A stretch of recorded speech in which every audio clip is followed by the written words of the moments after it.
How to add a new gift wrapping option on Bigcommerce, easy and quick. Hello guys, in today's video I'm gonna show you how to add it.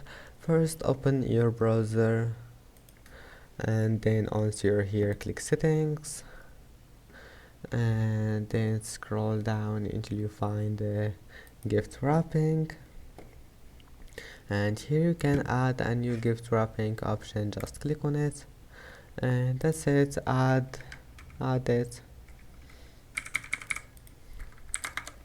and you can add image. You need to add an image, and now just click save,